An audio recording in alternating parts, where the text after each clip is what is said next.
Alright, welcome back. Usual disclaimer, guys. Uh, Air conditioner in the background, extremely hot, blah blah blah.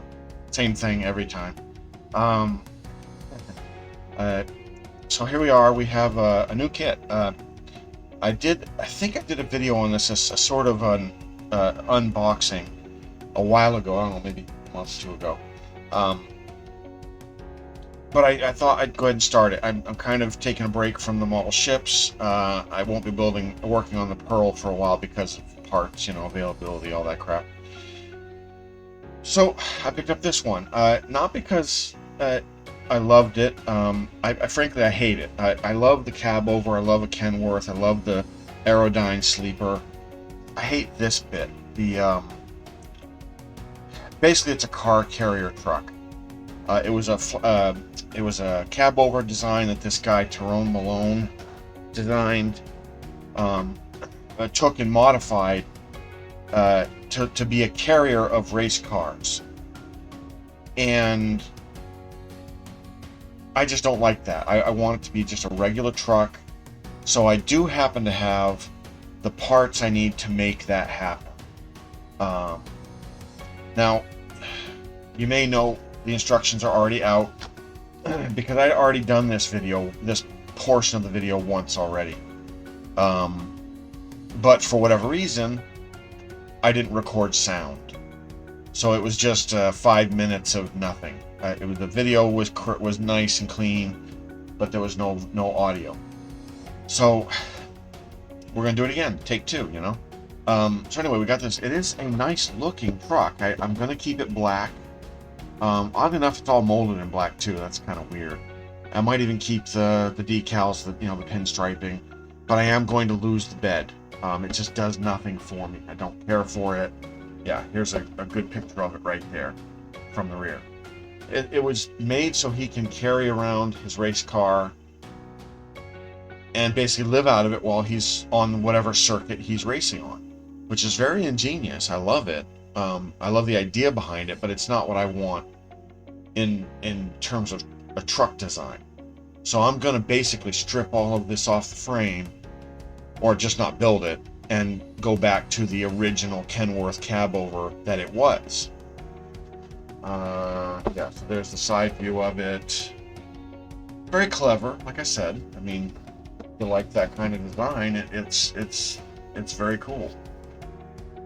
I don't. So anyway, so we'll go ahead and open it up. Again, like I said, I've already done this once already. So here, I think I'm gonna pull my camera back real quick so that we can get a real good view of this. Okay, that's about as far back as I can go without hitting my head on my camera all the time. So right on top, we already have some of those parts that I set aside from other builds. We have the fifth plate, the fifth wheel plate. We have some diamond plate, really nice. We have the thing that the fifth wheel plate will sit on. We have some cross members. We have other parts I kind of thought I might need, but I don't know yet. So, maybe some of these parts. I won't need the axles, obviously, or the suspension, but I might need some of this other stuff. So I set those aside. Gives me a few parts to work with when I get to that stage of the build. We have the chrome bits. I'm not going to open them just yet. I'll wait until we start building. And we have some engine parts and other things that go into building the engine. Looks like we have the interior of the sleeper as well. Very cool. Again, it's all molded in black. I do not know why. I mean, I guess I'm going to paint it black, so it's not the end of the world that it's molded in black. We have the fuel tanks, axles, lots of frame pieces, suspension pieces. Very cool. And we have some more. We have the wheels, more axles and frame holders and seats and things like that, the accessories. And we of course have the decal sheet. I have not opened that yet, but I know what it looks like. They actually show a picture of it on the box. Then we have the big piece. This is the part I'm not going to be using. This is the bed for the car carrier part of it. It's a big piece of plastic though. I might keep it though as you know, spare pieces, like cutting out pieces of diamond plate, things like that would be nice. We have the frame that needs to be built. Very cool. We got the usual other stuff. We have some wheels, we have the lights, we have the plastic for the windshield. Kind of neat. And we have the actual cab. Now this is really cool. This is a big cab. I don't know that I've only got probably 2 or 3 cab overs in my collection. I don't think any of them have a sleeper quite this large. This must be the larger of the size of cab over sleepers that you could build at the, get at the time. I don't know, I'm not sure, but this must be one of the larger sizes. Very cool. I really like that. Lots of nice detail. So, and we got the interior here, floor pan. There's the bunk. That'll go in there, obviously, like that. So very cool. So what we'll do is I'll get all this back in the box and we'll start building. I will explain another thing. When I filmed this initially, again without sound, I noted that there were 3 sets of instructions. I mean, there's a lot there. This is a very detailed kit.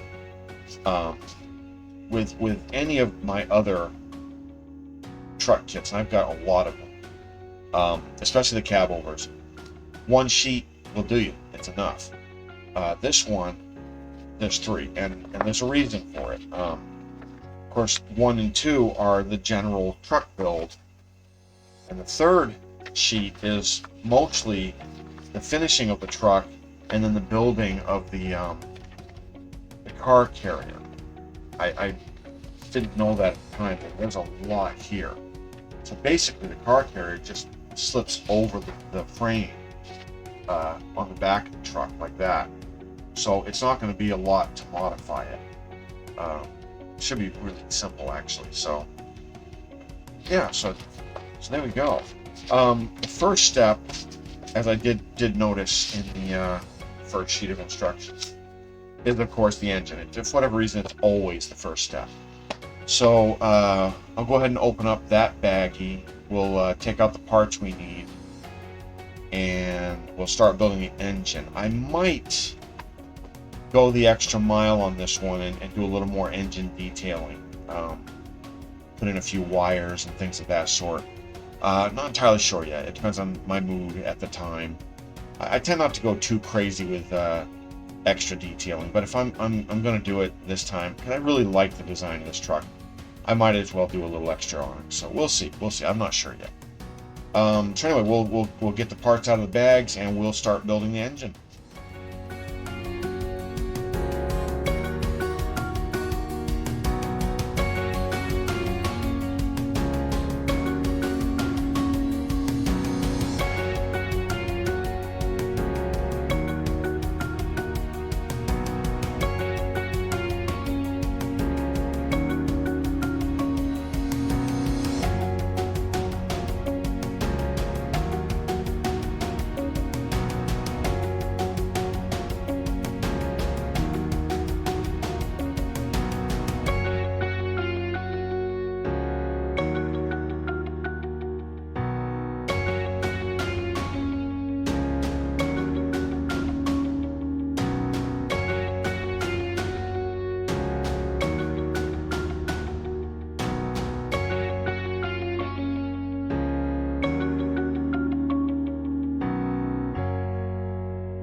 Okay. The engine is essentially finished. There's a few chrome parts that need to be put on it. I'm going to wait till after the engine is actually painted. The chrome parts I may not leave fully chrome. I feel like I want to dirty them up a bit. But it is done, essentially, as I said. The next step, after I paint this, of course I am going to paint this next. And, you know, so when we come back from the next little break, we'll this should hopefully be painted. The next step is going to be the tires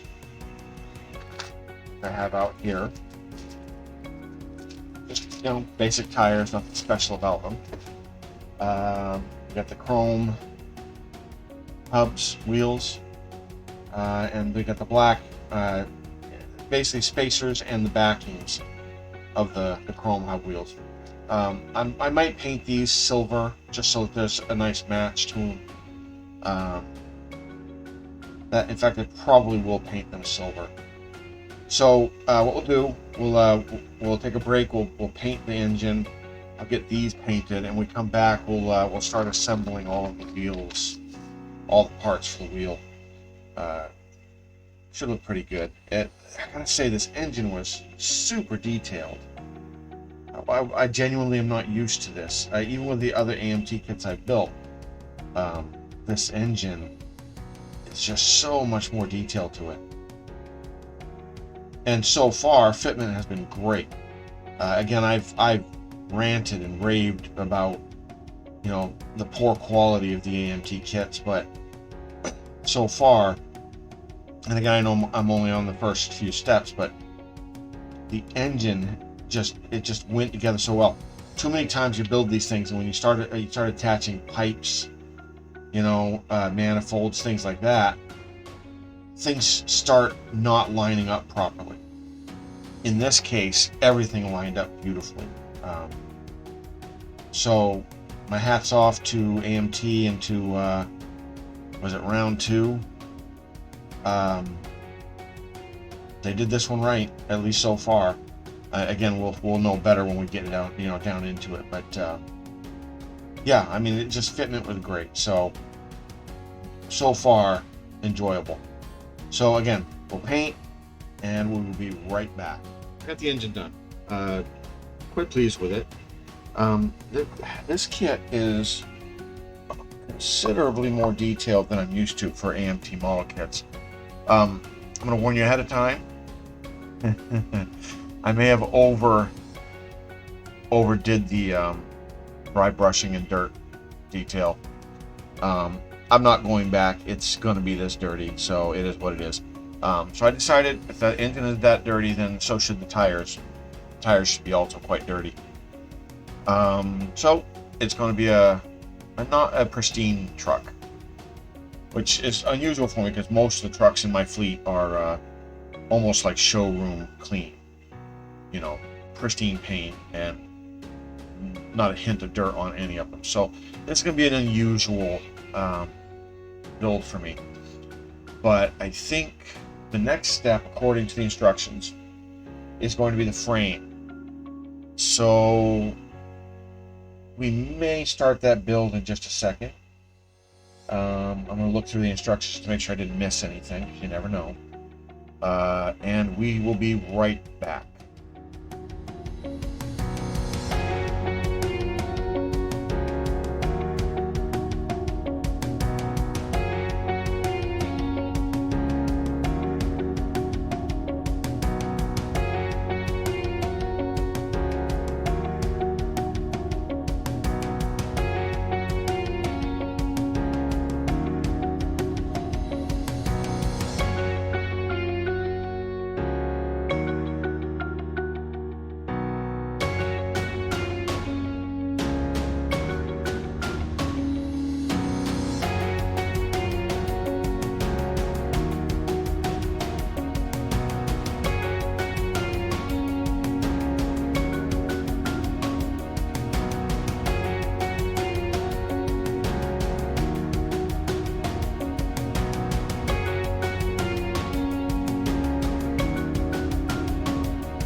Okay.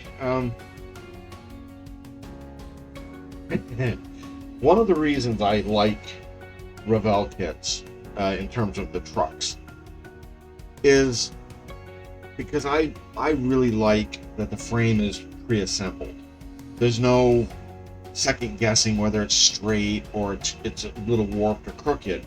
And if it is, the final product is going to be wonky. This frame is by far, of all my trucks, all I don't know, whatever, I got 12, 13 trucks now, by far the worst frame I've ever built. Even worse than the International Cab Over kit, which on my old channel was notorious.